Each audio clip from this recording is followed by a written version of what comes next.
Hey, what's going on? BTBT is back with episode 41, the first of the two-part Pittsburgh takeover. BTBT goons Justin and Perry were real excited about this one.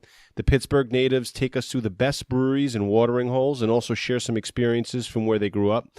Plus, Perry brought a shitload of craft beer back from Pittsburgh during the Thanksgiving break, and we drink all of it, and we drop some craft beer Pittsburgh knowledge, Pittsburgh style, of course. It's a great show, really hope you enjoy it.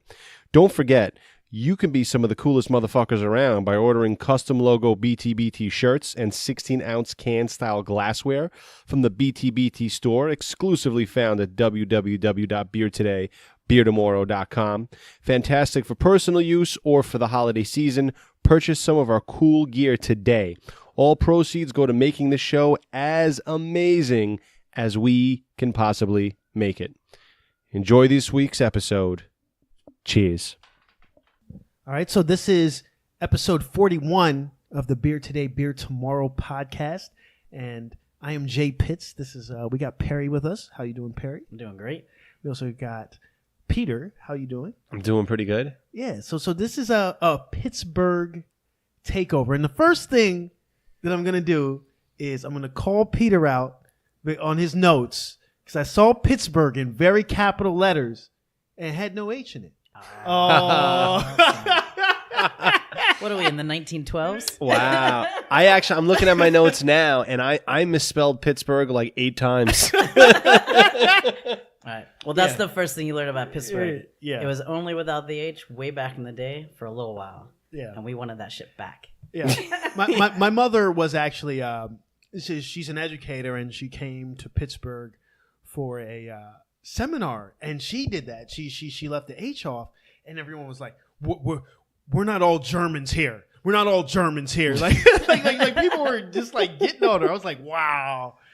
Like it's a very serious thing. Wow. Yeah. I've already committed a cardinal Pittsburgh sin, right? And Yeah. I mean, you know, our state capital is Harrisburg. They don't have the H. That is very true. You gotta keep their burg straight. Very true. So my history with Pittsburgh, I lived there for 13 years. I moved around a lot as a kid, but I went to college at Pitt, and just was one of the weirdos that kind of stuck around, and moved to New York about 3 years ago. And Perry, you're from New York. I'm from Pittsburgh. You're from? I'm sorry. Yes, I misspoke. But yeah, I just moved up here in July, so I got almost 6 months in. 6 months in. Getting there. Yeah, but you moved around a bit as an adult. What part of Pittsburgh are you from? I'm originally from Brighton Heights in the north side. Okay. Just inside the city limits proper. Okay. Which is always fun because you talk to Western Pennsylvanians and they'll be a county away and they're like, "Oh yeah, I'm from Pittsburgh." Okay. And a lot of people rep Pittsburgh because that's the only thing there. You know what I mean? Like, yeah. For as wide as that part of the state is, you're either from Erie, from Pittsburgh, yeah, or somewhere in the east of the state, basically. They're very true. Well, you see people. I went to high school in Philly, and you see people from they're from King of Prussia, you know, and they'll they're say saying Philly first. They'll say Philly, and you're like, no, you're from way out there. Yep. You're from. I've seen people from Lancaster be like, I'm from Philly. It's like Lancaster is far. Oh, yeah. Way out. And the life that you're living out there is very much different than someone might live in Philly. So tell me what it was like living craft beer wise growing up in Pittsburgh. So I mean, I'm in an interesting situation because I only turned 21 when I was graduating college. Okay. Which I mean that's common, but I was like a year behind basically, age wise, most of my friends. Mm-hmm. But once I was getting there, I already had some friends and coworkers that were into good beer. So if I was trying stuff that wasn't the swill in the basement at the college parties, oh, right? yeah. Old German, let's get it. I was getting good stuff if I wasn't in a college basement party. And I mean, I had a bunch of Victory early on. You know, I remember having mistakes of nights where you play beer pong with Golden Monkey. Okay. That'll just, it sets you drunk straight away. What was the first Pittsburgh brewed beer that you had? Is Iron City brewed in Pittsburgh? I think it might still be in the area. Okay. But it's hard to say. That's my answer. I probably had a Penn, something by Penn Brewery. Okay. Early on, because they were around forever, you know. Yeah. But I mean, ones I remember are more like East End for sure. Okay. So when did East End start? open? They were around before I started drinking, so it's 15 years now, probably. Okay. They've been around a while. Okay, because I feel maybe like 20 actually. Yeah. The Big Hop, that was kind of that's kind of Pittsburgh's like version of this is craft beer that everybody should try. Yes, and when I started getting into craft beer, I or like my first craft beer that was Pittsburgh based, it was Big Hop, and it's a good beer. Oh yeah, it's a good beer. Solid IPA, no question. And then I feel like that they kind of started it out, and then it expanded. Now there's a bunch of breweries. Am I correct in saying that? Mm-hmm. When I left to go traveling, 6-ish years ago, there was a handful of good breweries in town. But when I got back, there was more than triple. It felt like crazy. It's a recent thing, just like here, actually. So I got a little bit of a Pittsburgh East End knowledge for you guys, right? All right. So owner Scott Smith, he has one of those typical, thank you, sir. He's one of those typical stories, right? Where he was a home brewer for nearly a decade before he made that switch.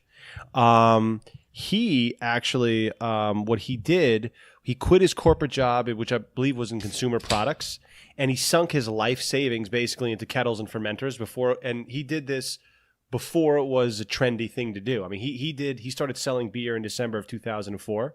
So they're a brew pub, tap room, and a production brewery distributing kegs, cans, and bottles too, I believe, throughout all of Western Pennsylvania. We got one of those bottles today. Yeah, absolutely, I can't wait. And they have 2 locations, right? So they're offering pints and taster flights at both of them, and obviously the bottles, cans, crowlers, growlers, brewery tours. They have the brew pub, which is on 147 Julius Street, and then they have the brewery tap room, which is on 102 19th Street. When did they open that tap room? The tap room's pretty recent.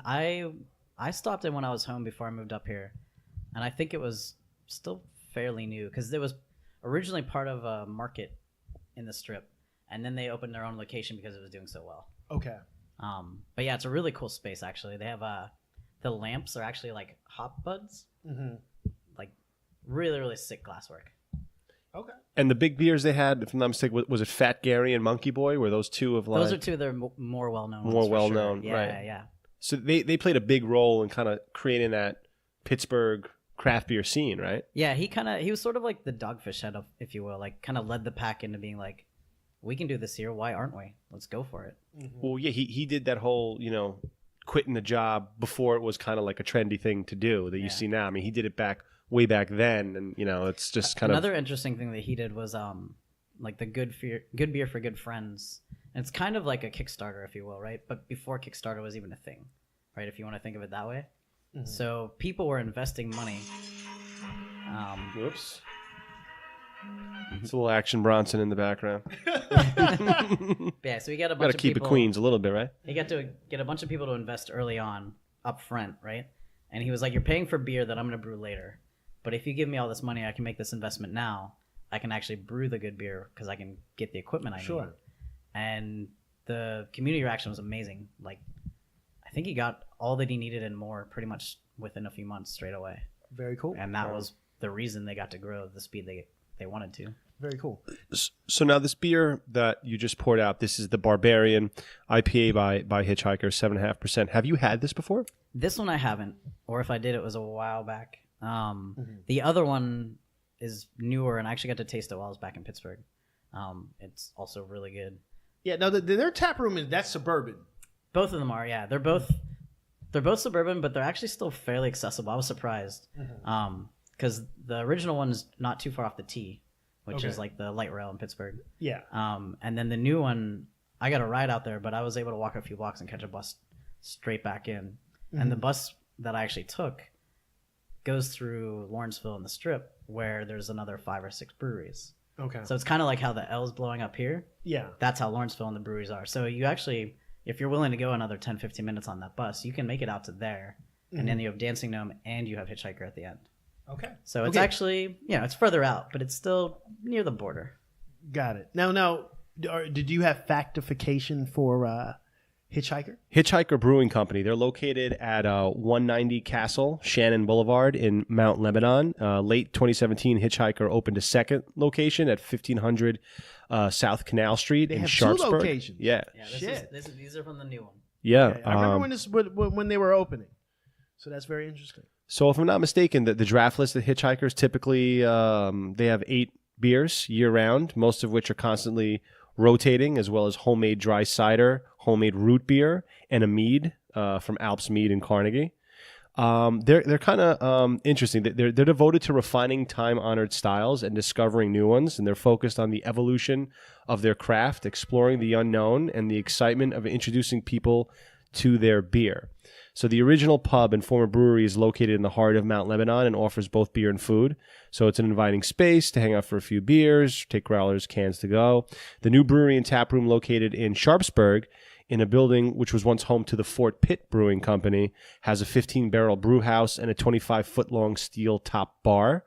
And the brewery says that they remain committed to brewing the best beer possible within the lowest environmental impact. So what can you guys tell me about this spot? I can say one thing. So when I stopped at the Sharpsburg, the new one, which I hadn't been. I've been to the original one as well. I thought it was kind of funny, actually. The parking lot still says parking for Fort Pitt Brewing. That is kind of funny. It's Trying to keep the history alive. Yeah. But yeah, I mean, it's got like the nice, kind of like steam smokestack on top.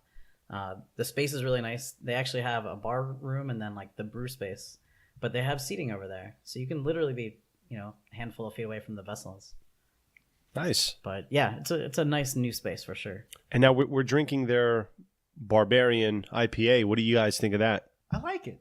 It's got a nice little, like, subtle taste. It's not too hoppy. Yep, it's almost a little bit sweet, almost. Yeah. But not like cloyy sweet, or not, not like sugary sweet. Just a bit to make it not, a hot bomb. It's sessionable. Mm-hmm. Yes. So my story with Hitchhiker is I've known the head brewer, Andy, since that kid was like 16 years old. Andy Kwiatkowski is a hip hop dude. Like, that is a backpack hip hop motherfucker. Like, we're right there. that guy, I knew this kid from battling. He used to battle. He used to go to hip hop battles and battle people. He was part of a clique of dudes. Shout out to Kid A. It was called Solid Ground Entertainment. And when we were 18, 19, 20 in college, they were the younger kids that would come around and we'd be like, "Yo, you guys are dope," and it was just very funny to see Andy many years later, not necessarily doing any hip hop, but getting into brewing. And like, the thing that I took from him when he was rapping, because he was a very serious guy about rapping. He was a guy that was all about his business. He had this album, and he like he saved up his money to like get, at the time for us that were like decently known rappers like Icon the Mic King on his shit. So it's very funny. Like, I used to spend a lot of time on AIM talking to Andy, and to see him be turn from like as a young backpack rapper to the head brewer of Hitchhiker that we're drinking right now. That's pretty cool. Well, it's another cool artistic expression, right? I mean, Yeah. going from hip hop to brewing is definitely, it's a combination of science and art. Absolutely. And just real quick, you said Icon the Mic King. Was that the guy that Vinny Paz and his boys beat the hell out of? And No. Oh, yes. That is. Yeah, because they battled for the name. for the name, They battled for the name. because Paz used to be Icon, the verbal hologram. That's true. And then yeah. So Icon won that battle. Shout out to Icon, man. Out there to getting money, getting real money out there. Yeah. He's still around? He's Philly based. He's a Philly based rapper. It's funny. I was at a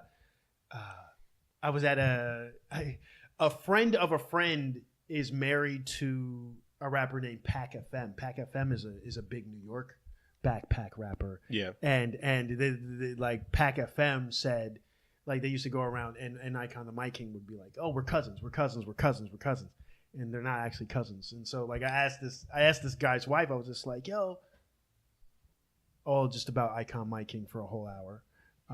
just last week. But that's a total tangent. I'm sorry. Yeah, we went off. That's I'm another sorry. show. That's another show. Yeah, I'm sorry. No, don't. That's. We'll get on that hip hop show for sure. I met Andy as well back in the day.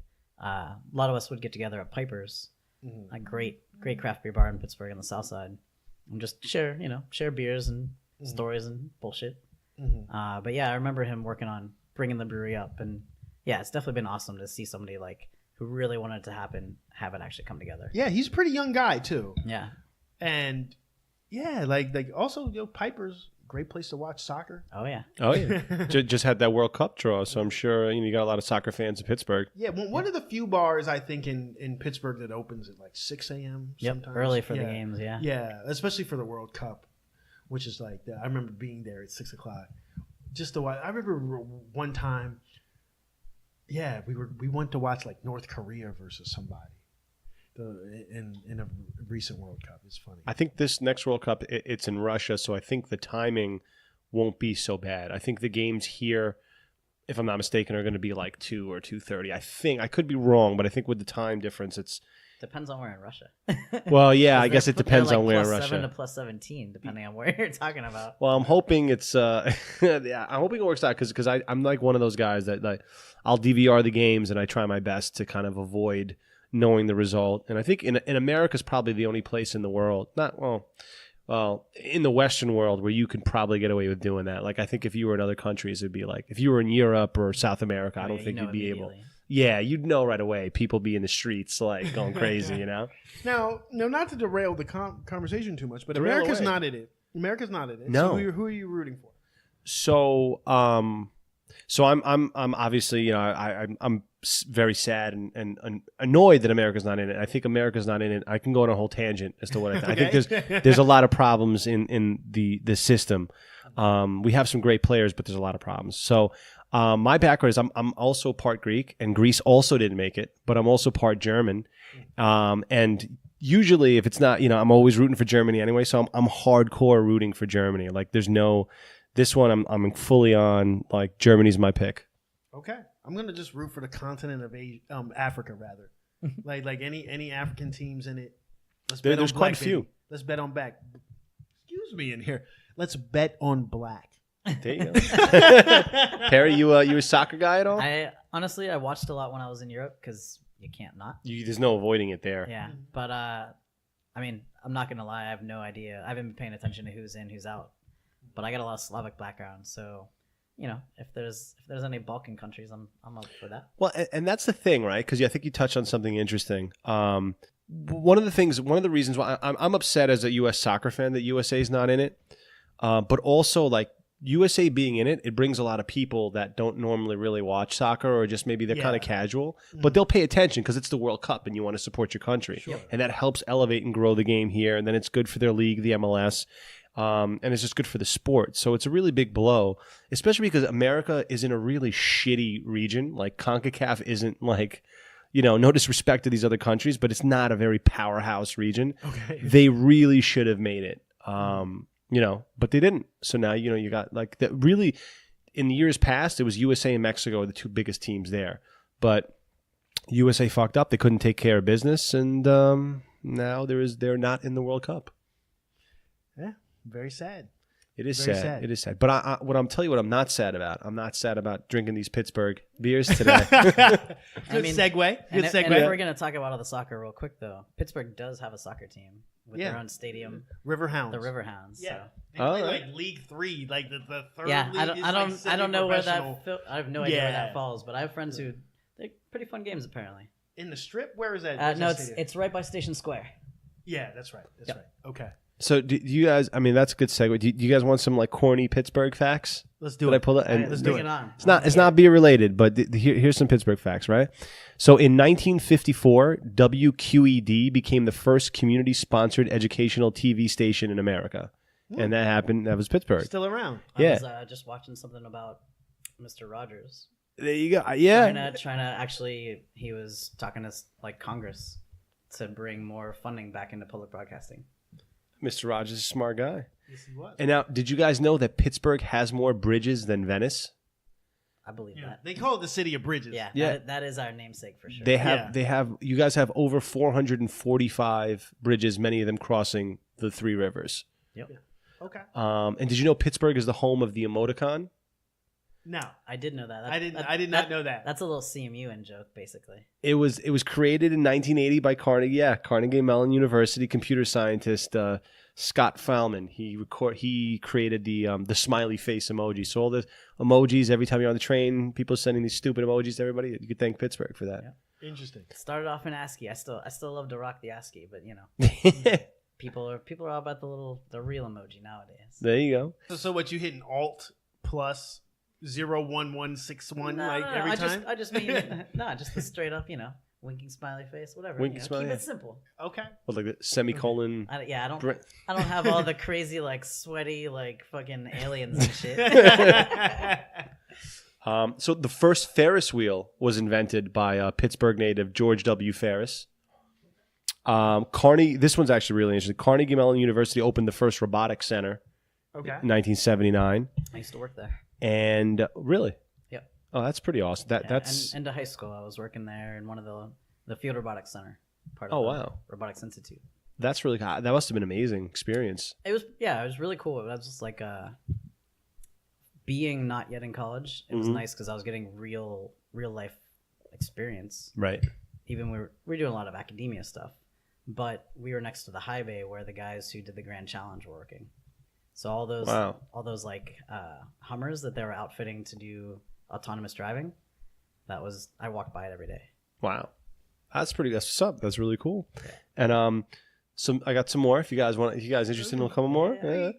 Okay, let's do it. You want a couple more? I got a couple. So Jonas Salk of the University of Pittsburgh invented the world's first polio vaccine in 1952. If you go to Pitt, like there's a Salk School of Science. Yeah, that's a claim to fame we're not going to not. So you can completely tell this is a total Pittsburgh outsider with these facts, right? You're like, what are these things? Yeah, seriously. And all right, so did you guys know that you guys invented bingo? I didn't know that one. So the very first bingo game invented by Hugh J. Ward was called in Pittsburgh in the early 20s. And by 1924, I guess it became the nationwide phenomenon. But apparently, yes, Pittsburgh invented bingo. You ever go to bingo night? I've been to a few little bingo nights, yeah. Okay. I've been to I think it's like the bingo night where they also have banjo night in the north side. My brother's been to that a bunch of times. I haven't gone yet. I've been invited a couple times, but I've heard about it. It's supposed to be cool. Yeah. Okay. And I got one last one, and this one I'm sure you guys know. So the Presbyterian University Hospital entered the history books December 3rd, 1989, where the doctors performed the world's first ever kidney, liver, and heart transplant. Gangsters. So that is pretty crazy. But let's get back down to business, right? Let's get back to the beer. Pittsburgh, as you guys know better than me, has really become recently, over the past decade, a real hub for craft beer. Yep. I know that it's German immigrants came in the 1800s. They more than just that. We were literally the melting pot before it was anywhere else. We were not only the melting pot, we were making the steel that was building the rest of the country in massive melting vats of steel. Well, there you go. And also the fact that you guys are surrounded by those rivers, like a lot of those German immigrants found that the mineral composition in the rivers was very close to the water back home in Germany, and that made it like a perfect place for beer to take a stronghold. Yeah, I feel like I remember reading that pre-Prohibition we had one of the larger populations of breweries. I mean, obviously, America-wide, all of that disappeared, and we've only just built back up to 4,500 now. Now, why was there a decline in breweries? I mean, it was literally Prohibition. If you couldn't produce something that was non-alcoholic, you shut down. Prohibition killed a lot of stuff. But I don't know if this is still how recent this data was, but according to what I researched, Pittsburgh actually has more bars per capita per square mile than any city in the U.S. It's about 12 per every 10,000 residents, which is more. Part of that is the crazy. Actual population, but part of it is that, we like to drink. Yeah. Well, there you go. It's a drinking town for sure. Yeah. What's funny about that is I feel like as of if we're talking about 2010, I've been to 90 to 95% of those bars. Oh, absolutely. Yeah. I mean, the scene's getting bigger now that all the restaurants are showing up and everything else. But back then, there was tons of bars, and they were all mostly co-located in a handful of neighborhoods. Well, yeah, and you know, my stories about a lot of those is like I walked into a lot of bars. It's like, I don't think I'm allowed in here. I don't think I'm really welcome up in this spot. You know, you go to those neighborhoods bars, it's just like, fuck that. You get some faces. You're like, dude. I mean, some of those bars are so like the bars where my parents grew up. I still don't go to them because I'm not sure I'm welcome even growing up down the street because they're just super local. They're super local. Did you ever go to? There's a bar. It's in Bloomfield. It's off Liberty. It just has a sign. It's just like a house. It has a sign on the door. The local people, they call it the racist bar. Have you ever been in there? That's what they call this shit. That's what they call this shit. I don't know if Perry wants to go on air and say I've been to the racist bar. That's what they do. That's what they call it. Like it's just a bar. Somebody got shot in there. I don't know if it's still around, but yeah. Yeah, I don't know that I know that. It's right by the Brillo box. What part of Pittsburgh is that? It's called. It's in Bloomfield. Bloomfield. Yeah, it's in Bloomfield. So yeah. I read that well, I don't know about the racist bar, but I read that you know, recently what's helped kind of grow beer in Pittsburgh is that in 2015 there was a change in Pennsylvania law that basically made it possible for breweries to sell pints on site without holding a restaurant or brew pub license. And that kind of like opened up the game a little bit more to kind of continue to push craft beer. And obviously in Pittsburgh, the craft beer scene now has been taking hold longer than that, but I think that's pretty significant. Perry's our best friend right now. He just brought some Dancing Gnome. And I'm as a non-Pittsburgh guy, I'm very excited about this. I've heard some interesting things about Dancing Gnome. I'm not. Can we talk about that? Yeah, absolutely. I don't want to derail. No. And actually, let Perry talk on this real quick. Just interestingly enough, so these guys are right down the street from the new Hitchhiker venue, but they're actually also in town in New York for the Juicy Fest.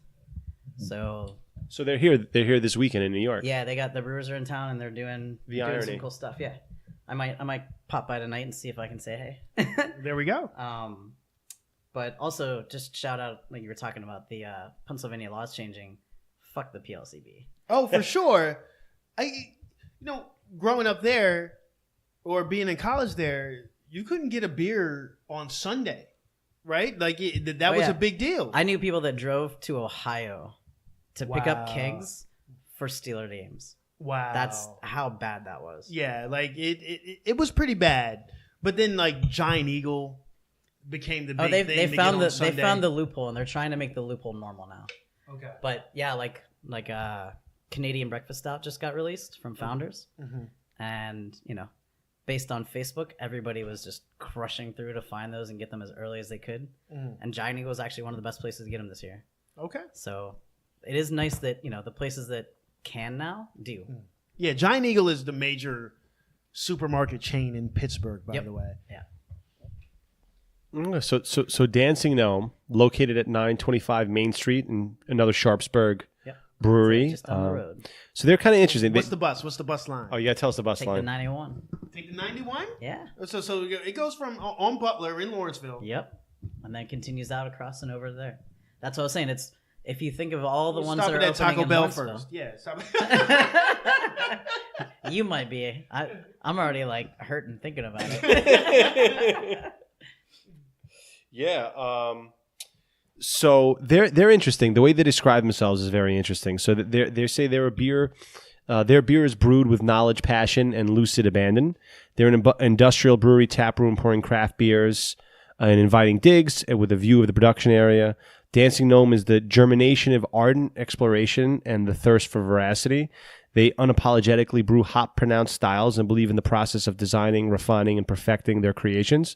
They believe in indulgence in a harmonious blend of earnest work and ebullient play. They believe in the dichotomy of reverent traditions and brazen pioneers, and they brew with knowledge, passion, and again, lucid abandon. So I love the way I've heard of this brewery. I've never had anything from them. I just researching them and looking at their site and some supplemental areas about them. I love the way they describe themselves. Like I think it's pretty cool. And I like this can art. It's like simple for the Galaxy Jam. Does anybody know the significance of the microphone on the can?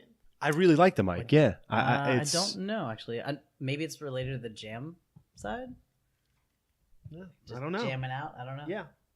Well, what do you got? I What do guess you guys think of the I'll beer? have to find out if I can talk to them. It's tasty.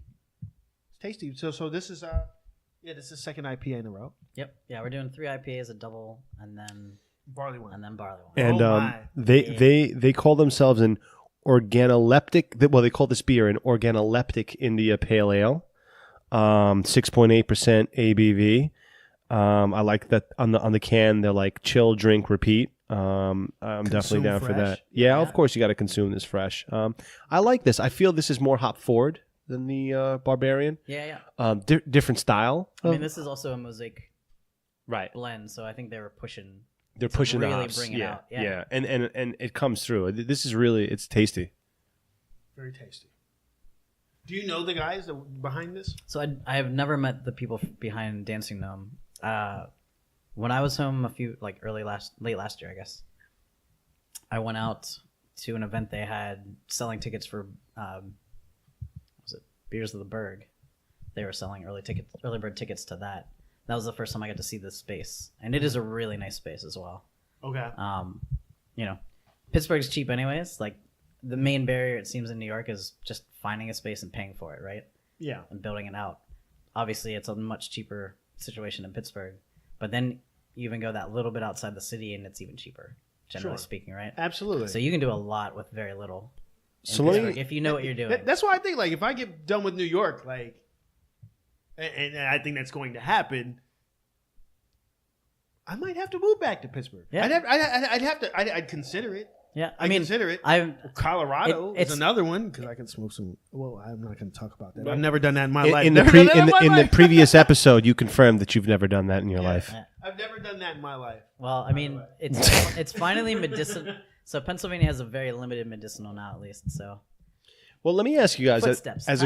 there you go, as a complete Pittsburgh novice. So let me take it back to the basics. Right. What time do the bars close there? 2 o'clock. They close 2 o'clock. Statewide, everything's done. 2 a.m. But I go to a place called the Castle. Yeah, it used to be open till 5. Yeah, there's a handful of. It used to be open till 5. I mean, secret, shout out to the Castle, man. I'm a membership holder there. That place is open till 3:30. Okay. Yeah. And now when you guys are buying craft beer pints, right? What are you guys paying for a pint over there? $5-6, maybe a little more if you're in like certain parts of town. Yeah. And what about for the? Sorry to cut you off, but I'm just curious. So the can releases, right? So obviously they're coming in 4-packs. What do you like average for an IPA? Let's say, since we're drinking those, what are you guys paying for a 4-pack down there? I think it was about the same. I think around 16-ish. Okay, so around here, I've noticed in New York, it's a little bit more. They like 18 usually to 20, right? 18 to 20. That's something I feel like. I mean, at the end of the day, right? You're still making the same kind of beer. You're putting that much money into the ingredients. Yes. So it's kind of similar, right? It's a little bit cheaper just because they're not paying as much to keep the lights on. Mm-hmm. But fair enough. But they're still putting that into the beers. Yeah. Fair enough. What would you say, like, as far as macro beers? Like, if you want a Yingling there, it's around what? You say 3, 4? It depends, right? 3, 4. You can get them for $1 anywhere, like on happy hour. On the happy hour for sure. Wow, for sure. But I mean, $3.50 probably a bottle. Yeah. I feel like it's pretty average. Yeah, they had that tax there. Now all the it's 7%. It's funny money there. Yeah, it's 7% on alcohol now, which just matches actually what state and county tax was on everything else. I forget because out here everything is an even dollar, but you go back there and people are like, I want $5.50 for this beer. Like, what is this coin shit? So actually, that's the funny thing because New York's percentage is really odd, right? It's like 8.87 or something weird, right? Oh, for taxes. But the thing is that most places here know nobody wants to deal with change. Yeah. And they got over that ages ago, so they price it so it is flat. Okay. Do you know what I mean? Yeah. Whereas in Pittsburgh, 7% is odd anyways, and they just deal with it. Yeah. Now, how is accessibility for if you're trying to get like beers from, neighboring cities, because I always found it so interesting. Like New York, you think New York's like one of those cosmopolitan hubs in the world, and it's not specific to how New York functions, but just the way craft beer is distributed. But it's hard to get a lot of other different types of craft beer. I mean, we get a good variety, but there's a lot of like West Coast stuff that we just don't get for many reasons. But I'm just curious. So, like in Pittsburgh, non-existent. No, Pittsburgh's actually been growing quickly. Like the interesting part is that Philly always gets first dibs because they have more people. Okay. No question, right? If you enter the Pennsylvania market proper, you start in Philly, almost de facto. Okay. But because Pittsburgh has all these breweries popping up and everybody's getting to know them, and they know it's a small but dedicated scene, really, a lot of breweries are starting to actually pop up and do Pittsburgh. Like Rheingeist out of Cincinnati. They started in Pittsburgh, I believe, not in Philly when they came to Pennsylvania. Okay. Partly because it's closer, but partly because they had really good feedback as soon as they were in town. Yeah. And there's lots of little breweries or just West Coast that are like starting to play with the East Coast. Okay. They know that it's an easier sort of test market. Sure. Also, I should point out that people do this all the time. From Pittsburgh to Philly is 5.5 hours. That's a 5.5 hour drive. It's long distance. It's a long drive. It's not. People seem to think like, "Hey, we're right next to each other." I honestly I didn't think you guys were like right next to each other, but I didn't realize it was 5.5 hours. I thought it was like a couple of hours. No, like from here to Pittsburgh is a 7-hour drive. No, I'm saying from Pittsburgh to Philly. Yeah. Yeah, but that's still 5. Yeah. Pennsylvania is the size of an island in New Zealand. Yeah, Pennsylvania's huge. It's massive. Huge. Everybody forgets that. Yeah. Pennsylvania's huge. You get so many questions out here like, you go to Philly often? And I'm like, that's it's a hike. Yeah. It's a hike to go to Philly. I might as well drive to Chicago. Exactly. It's the same amount of time. So now, Just about. Yeah. Justin, I have a question for you. I know you're kind of just really immersing yourself in the world of craft beer. This is the first beer you've had from Dancing Gnome, right? Sure. But you've had beer from Hitchhiker. You've had beers from them before, correct? No. So the big ones that I've only really had before I left was East End. Yep. I had their the main one that I had that I liked was the Winter Ale. Right. Because it was so strong. Shout out to Remedy. They always had that on tap. And I blacked out there many times drinking some winter ales. And shout out to that bar. They their ceiling fell in. Do you know this story? I don't know that I know a place in Oakland that happened. They bought that place. So set the scene. So where in Pittsburgh are we talking about? We're talking about Lawrenceville. Okay. So when I moved to Lawrenceville, it was maybe 2009. All right. And when they bought it from a place called Ray's Fish. Something like that. It's something like that. And so when they bought it, they had ceiling issues. So fast forward to last year or something, the ceiling caved in. It's a 3-4 floor place. Oh wow. And the ceiling came in, and I don't know if they've reopened. I think they recently reopened. But shout out to Remedy, man. Right on Butler. I used to throw parties there. So I had I used to getting all nostalgic here. Shout out to Anthony, who owns that place for sure. Good stuff. So let me ask you, Perry. Yeah. Where, if you want to get craft beer, where would you go? So I'm not gonna lie, right? I grew up in the North Side, which is kind of dead. It's mostly residential. It's expensive though. Now it's getting expensive. I think it's starting to get there just because there is so much good housing stock there. Right? But isn't cost of living, at least compared to New York, which is ridiculous like here, half, probably. Yeah. But the interesting aspect actually of Pittsburgh is that rent is skyrocketing for certain areas. The place that I am staying in now. Is that gentrification over there happening too, or is it just? That's the thing, right? Like certain areas are getting so expensive if you're renting. It's similar to New York.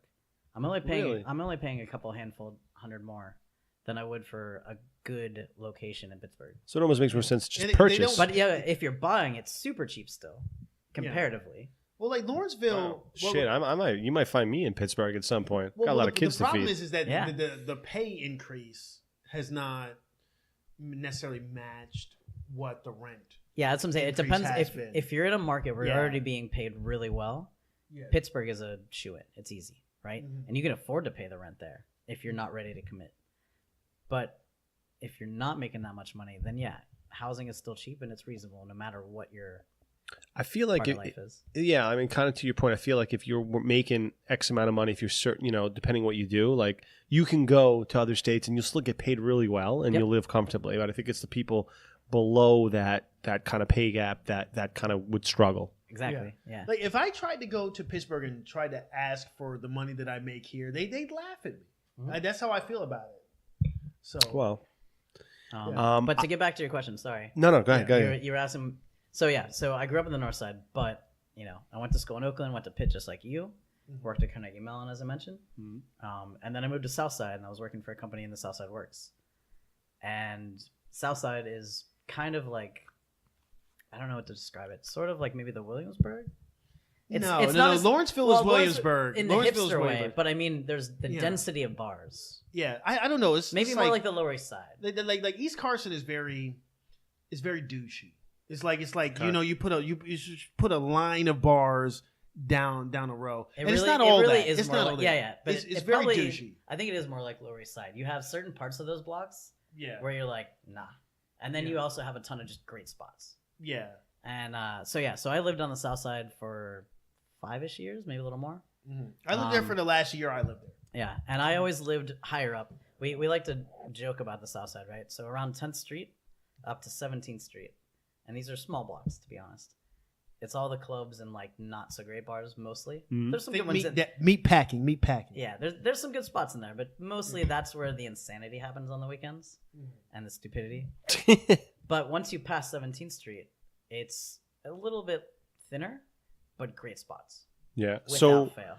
What are some of your guys? And let's go. He set it up. You set it up, Perry. So what are some of these great spots and why are they great? Like my second home on the South Side was Fat Heads, and I brought some of their beers. They brew in Ohio, but the original bar is in the South Side, and they joined the brand. The brewer joined the brand and brought it out, and they're expanding like crazy, which is amazing. So yeah, can't wait to talk about them some more later in the show. They cask beers, right? They used to have casks. Okay. They actually refurbed the entire bar over the last year. Okay. When I was there last, that's what they were doing. Yeah, and it looks amazing. I just got to see it like fully fleshed out the other day when I was home for Thanksgiving. Mm-hmm. It looks awesome. It's funny too because they have all the subway tile. So I'm like, did I just leave New York to go back to New York? But it's no, it looks really sick, and so it's cool to see them growing that way. So what I want to know is from both of you, what's your most like?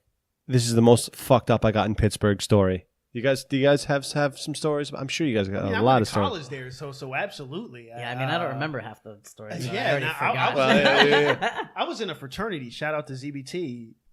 So I can say, so I didn't drink alcohol until I went to college. So I was 18 when I started drinking. Wow, that's crazy to me. And my second week of college, we went to a place where they had just like a bar in a house party. Like they just had a bar, and so we were just like me and this guy. I'm not going to name his name, but he was just like, "Yo, let me get a shot." I was like, "Let me get a shot," and then it was like, "Well, I'm just like, you soft." I'm like, "I'm not soft. I'm about to have another shot." Boom, 2.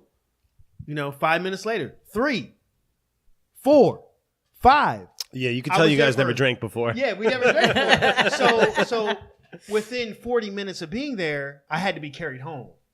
And it was like we left for these bars on the dot because I'm anal about time. Yep. We left for bars at 9:00. I was home by 10, puking in my fucking hamper. Yeah. And you know what I'm saying? Like it was absurd. And I was 18 years old, and it was just like, wow. No, it's similar for me for college, at least. I mean, I was starting to go out to... I'd never drank until college. And... Am I just like a shitty person? No. I mean, for me, I was just a nerd. I didn't go out. I mean, I was drinking at a pretty early age. But so here's the thing. When I got to college, I just turned... Was it 16 or 17? Because I had a year up, right? So I was starting young, like I said. Yeah. Yeah, I must have been 17 freshman year. But yeah, they were like the first time I really started drinking. I'd go out and have a sip, I was figuring that out. But I remember distinctly the first serious party, I got wasted. And, they had like jungle juice and kegs and all the things. Yeah. And I just remember sitting in the backyard of this party, and it was like a pit. You know what street it was on? Oh, yeah, it was up in North Oakland. Okay. It was like related to one of the sports, but... Chesterfield? No, not Chester. Nah, it wasn't Chesterfield. Lacrosse. But I had some good times at Chesterfield.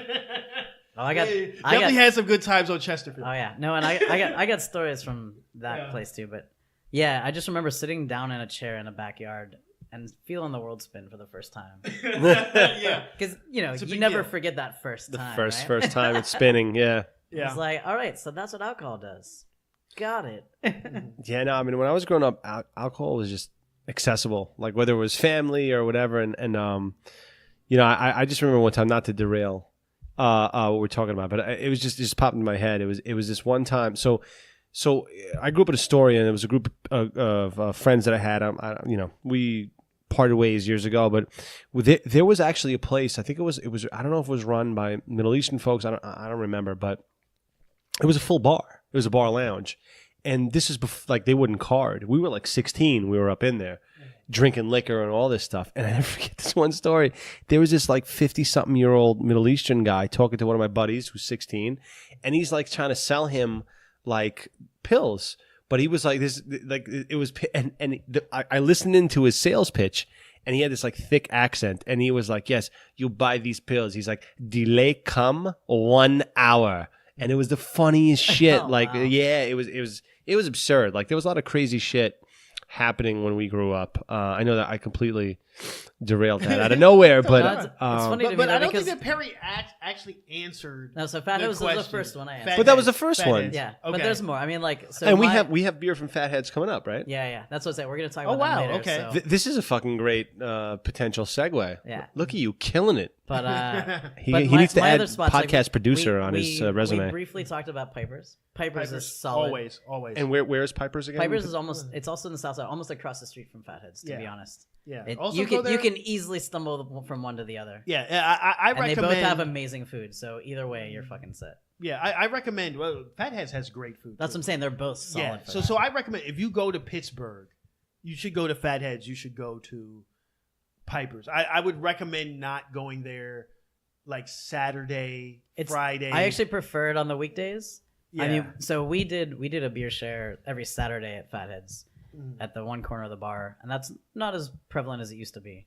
Mm-hmm. But that was my, like I said, no matter what craziness I got into on Friday night, I made myself wake up to go to this beer share on Saturdays because those guys were like family to me.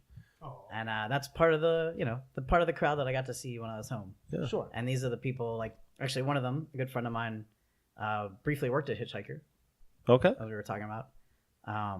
But yeah, like, deep in the scene, know all the people. Yeah. Just, it's Pittsburgh is definitely a small city, right? Everybody knows everybody through 3 connections or whatever, right? Okay. And those guys were one of the perfect, you want to know the beer scene in Pittsburgh? That's how to do it. And that speaks to that's such a great little like piece of craft beer and of how it builds community. Like you're saying, like you could get fucking trash Friday, but Saturday, the beer share, those are your people. Those are beers you want to try. And that to me, that's the most awesome thing about craft beer. It really does build community. And we can only hope it continues to kind of grow. I'm excited. I'm glad we're doing this Pittsburgh takeover, even though it's it's Queens all day. But I'm excited because I really you guys are really bringing me into this Pittsburgh world. I know Perry, you're out there all the time. You're drinking all these different beers. I'm going to try to bring you guys a little bit to that Queens, New York beer scene. And it's very obviously here. It's very accessible. But I'm excited. I mean, the beers we've had so far, I've really enjoyed. They're different style IPAs.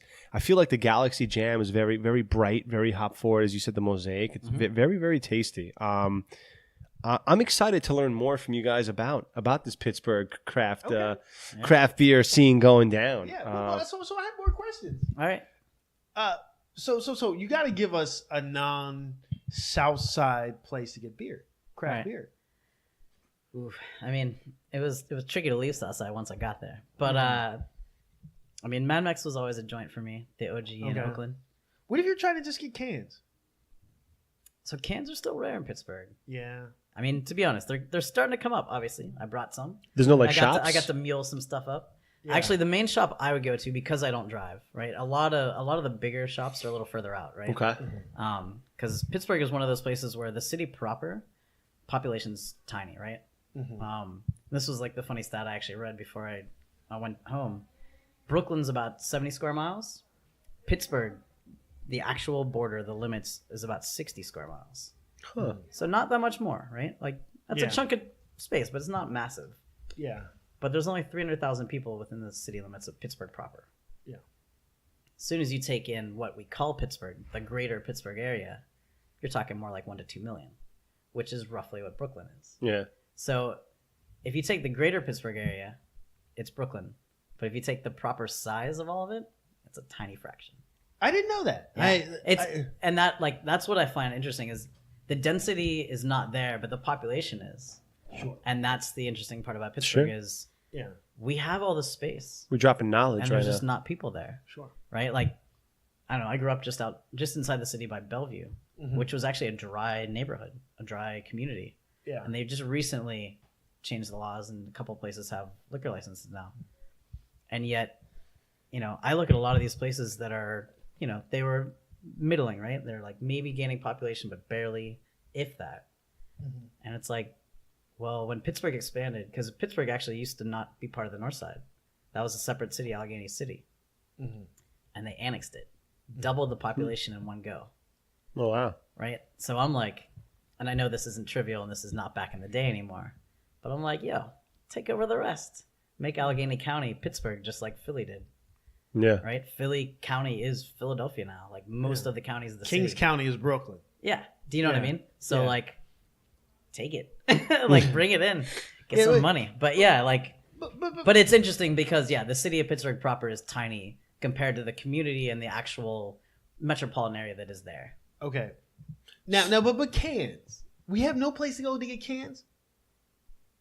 I mean, if you're talking Pittsburgh. local, do you mean local cans or just anybody's? General can shop that has craft beer cans. Doesn't have to be specific to Pittsburgh. So, I mean, like if you were like, yo, I want the most comprehensive place to go, where would you go? So one of the better ones is unfortunately on the south side as well. Okay. Carson Street Deli. Yeah. They've grown. They used to just be a sandwich shop, but now they're a solid craft beer bar. Okay. And they have really good selection of coolers. I had the worst date of my life at Carson Street Deli. Really? Worst date of my life. So is this like a sit-in deli? It's a sit-in deli. Yeah, there's a handful of tables. Yeah, so it's a small spot. I used to they live have a backyard now too, though, which is cool. That's cool. I used to live more like here. I used to live right next door. I mean like farther towards the river, but like you could walk. You could walk there. Yep. And I was in there on a regular basis. They used to have a transgendered person in there, and one day I was in there. And they threw a rock at this person. Like somebody walked in and just threw a rock at this person. I was like one of the craziest things I've ever seen in my life. Like so like I've seen like real drama. Yeah.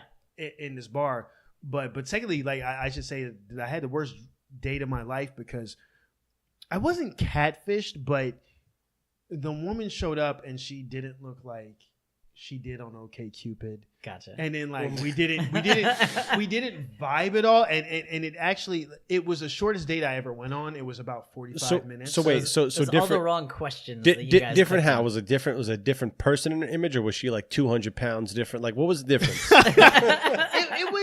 it was She was actually very skinny, but she's actually skinnier than her pictures. She just didn't look like her pictures to me. Like she had very flattering pictures, and then it was like she showed up, and it was just like, you don't look anything like. I don't know how to explain it. I'll try to think more about it, but it was a 45-minute date, and even a bad one that I'd had previously had been 2-3 hours. Yeah, you got to get your drink on. It's Pittsburgh. Yeah. And so how did this end so quickly? Because 45 minutes is not a lot of time. She routed. Like I was like, I'm eating a sandwich and drinking a beer, and then like by the time that ended, she's like, I'm out. I was like, okay. And then shout out to Lou because we have a mutual friend named Lou. Oh yeah. Good guy. Great guy. Very very cool friend. He was at a place called Jack's. And so he's like, I'm drinking at Jack's. I was like, well, I'm coming to drink with you. They like, and so we just kept drinking that night. And for people who don't know, Jack's is kind of like the shitty bar, the shitty dive bar that everybody goes to no matter what. Yeah. If it's a holiday and everybody's home, that's where they're at. There's a racist element in there. I will say that, like, if you're a person of color, like, you may not want to go in there sometimes. Like, I'll say all that. But it sounds like you've been there a few times. I've been there countless times. Shout out to my man Zach, that is a bartender there. But they got some bikers there that they're pretty racist, but I would not fuck with them. You know what you got to do, right? You got to do the Chaz Palminteri scene from Bronx Tale. You got to lock the door and be like, "Nah, you can't leave." You guys ever seen Bronx Tale? I've seen Bronx Tale, but I'm just saying that's organized crime in there. Like, I'm just saying that's not. Well, not he was Italian organized crime too. It's not. But shout out to Zach for sure. So quickly back to your question, I did think of another great place though. If you are trying to get stuff to go, D's, really? D's, not Southside D's. Okay. Okay. That is the D's with a Z, not with an S. Where D's, is this? Six Packs and Dogs. Oh, yes. Just past Squirrel Hill. D''Z. Yeah. It's a hot dog shop and a really good beer bar. Yes. Hot dogs and beers, you can't go wrong with that. Squirrel Hill?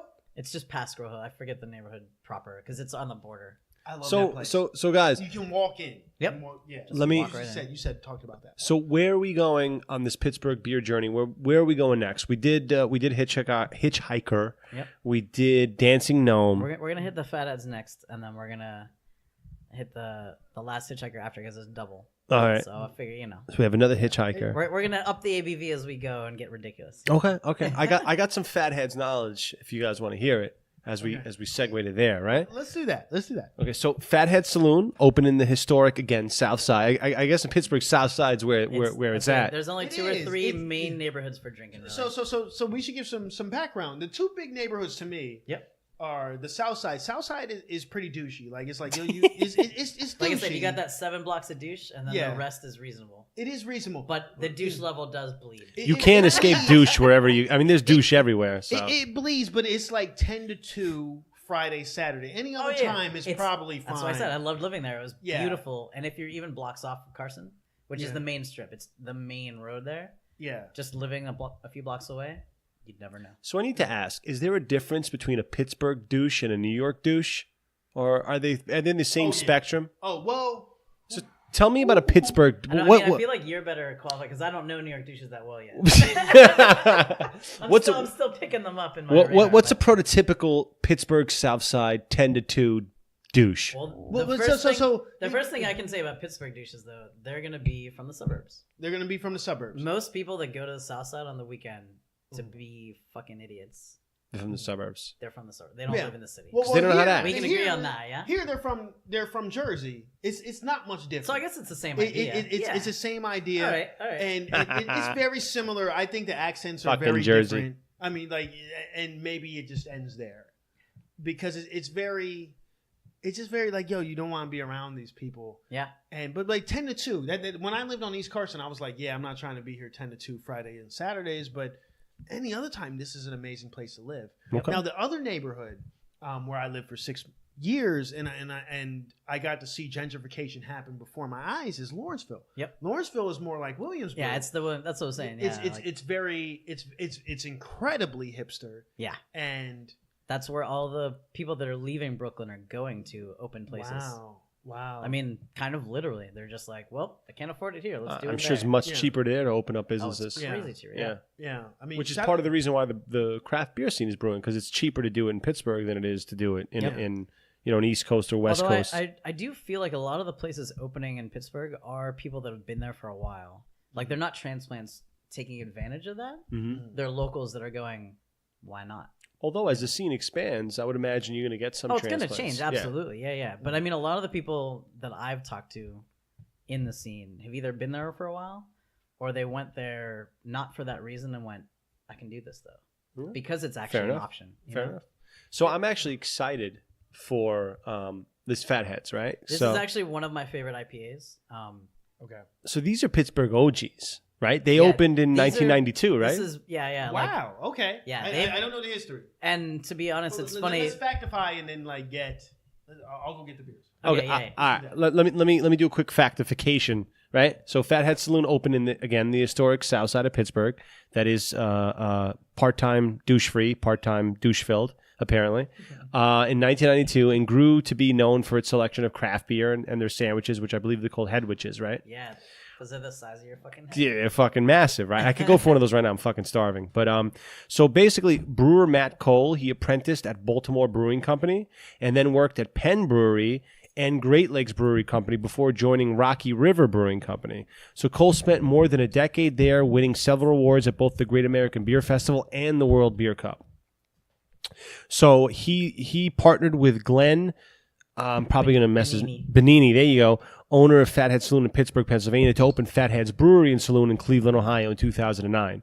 A production brewery opened in Middlesboro Heights in Ohio, I believe. I just lost my spot here. Just It's based in Cleveland, basically. It's based in Cleveland, yeah. And that was, I believe, in March 2012. And then they opened up another location in Portland, Oregon, I think in November 2014. Right, they did do that. I was there. And you were there. Part of the shout out to Beer Camp. Nice. The people, like I said, the beer share people I was with. A ton of us went out just for the opening to help support them and be there for it. So would it be asinine if I went through all the accolades they won? Do you guys want to hear some of that shit? They got a couple. They got a lot, actually. 2009 Headhunter, which I believe this is what we're drinking right now. Yeah, this is their kind of like, this is their claim to fame, basically. Yeah, this won the gold in the American Style IPA for West Coast IPA Fest. I mean, there's so many. This beer also won the silver in 2010 for the Great American Beer Festival. I mean, it's not just this beer. There's many beers that they won extensive awards for. Yeah, so they've got excited. Beers. They've got one of the best local beers they have is their Bumbleberry, which is a lager, or more of a lagery kind of ale. That's easygoing, right? It's one of those very approachable beers for people that are figuring out if they're into craft beer, if you will. And it's cool because they actually drop fresh blueberries into the beer if you go to the brewery. So what was your guys' first experience with Fat Heads? It's got to be a Pittsburgh staple, right? 92? I mean... Oh, yeah. I mean, so I'd been there once or twice to eat. But my first serious experience, I was sitting at the bar grabbing food on a Saturday and, chatting with the bartenders, just chilling out. And this guy says, "Hey, do you want a taste of this?" I went, "Yeah, all right." Somebody's offering me free beer. And it was the Beer Camp people had some stuff at the end of the bar. And so they, the bartender had seen me in once or twice and he offered me a taste. Next thing I know, I'm talking to these guys and they're just like, "Oh yeah, we brought a bunch of stuff back from here, there, and everywhere. And we're just having beers like you. Let's share. Let's have a good time." Next thing I knew, you're hooked. That was my Saturday eating. Well, I'm going to say I've heard about Fat Heads and I've heard about this particular IPA. I've never had it. And this is one of the beers that I was most excited for today. So I'm about to try this right now. I can tell you, I mean, I love the color of this. And it drinks, it just looks so good in the 16-ounce BTBT glassware, which is available at the BTBT store at www.beertodaybeertomorrow.com. But seriously though, like the Fat Heads Head on IPA, I've heard many, many good things. This is probably when my limited Pittsburgh beer knowledge, this was kind of at the forefront.